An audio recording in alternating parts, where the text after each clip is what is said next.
Some things are just too good to miss. Earlier this year, Vicky and I were invited to Florence for the launch of the new £70,000 Maserati Quattroporte.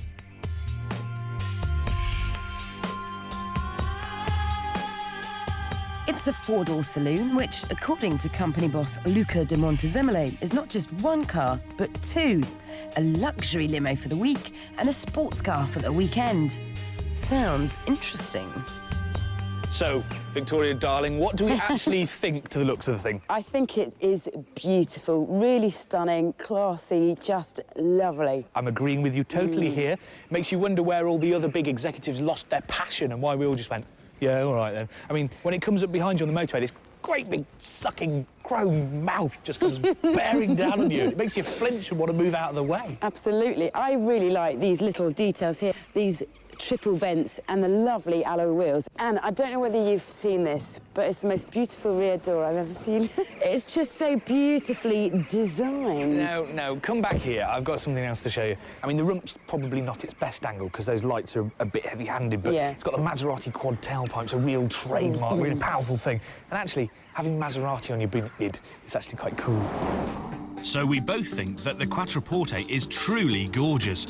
But it's going to have to be more than just pretty if it's going to really compete with established limos from the likes of BMW, Mercedes and Jaguar.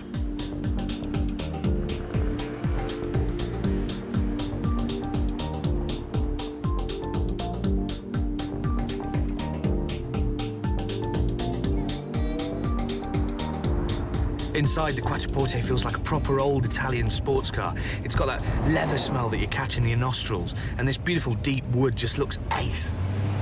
And refreshingly, all the buttons do one thing and one thing only.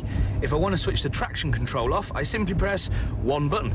If I want to change the lights on this beautiful blue and silver instrument set, I press one button. It's so much better than BMW's iDrive system, and I nearly crash the car every time I'm fiddling with that. This, it's much more simple and the better for it.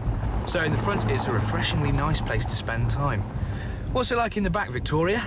It's very leathery back here with two wide-beam chairs that you can snuggle into, which adjust for extra comfort.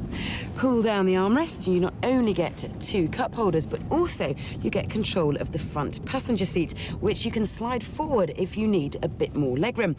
And then it becomes as spacious as an Audi A8 or a BMW 7 Series. But as comfortable as it is, the bare stats are still pretty darn impressive. This car has got a Ferrari 400 brake horsepower V8 under the bonnet. It means it'll hit 171 miles an hour and do 0 to 60 in just over 5 seconds. Thing is, there's a couple of things that really get on my nerves, and this 6-speed sequential manual is one of them. Ugh. It's called Duo Select and it's supposed to be tuned to operate in automatic really smoothly. But the trouble is, unlike a normal automatic transmission that has a torque converter that can kind of stretch the moment between gears so that it's very, very comfortable, this is still a manual. It has to let go of the clutch and re-engage it. It means there's great gasping pauses between gear changes, and it's just not smooth for anybody concerned. Not very good for a limo that's going to be driven like this 90% of the time. The ride isn't impressive either. The Skyhook suspension doesn't give the velvety ride that it should, and heaven forbid I would spill my gin and tonic. Quite frankly, folks, the Quattroporte doesn't seem to work as a weekday limo.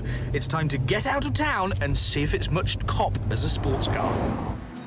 Which is exactly what we did. Well, actually, that's what I did. Once I booted young Tom out of the hot seat and into a cold one.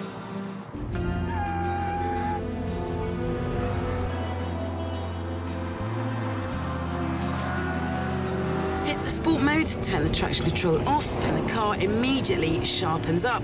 The steering becomes smooth and you can really begin to stretch the legs of that yummy V8 engine.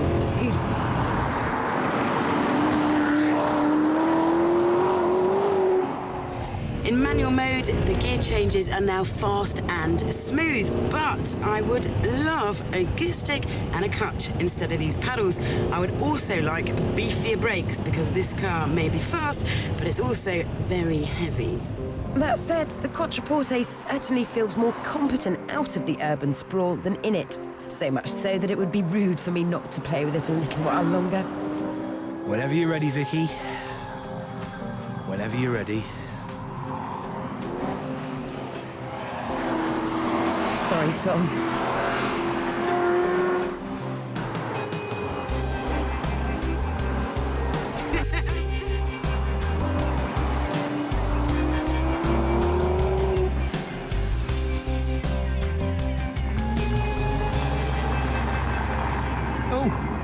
back then. Anyway, Maserati Quattroporte, what do we actually think of it? Well, I've driven it through town, and the gearbox and the suspension, it just doesn't work. Victoria, what's it like out there in the wilds? Well, it works much better as a sports car, but it is still almost a 2-ton piece of machinery. Well, does it have the twin souls that Maserati's talking about? No, because it doesn't work fully as a limousine and it doesn't work fully as a sports car. So do you still want one? With those looks, yes.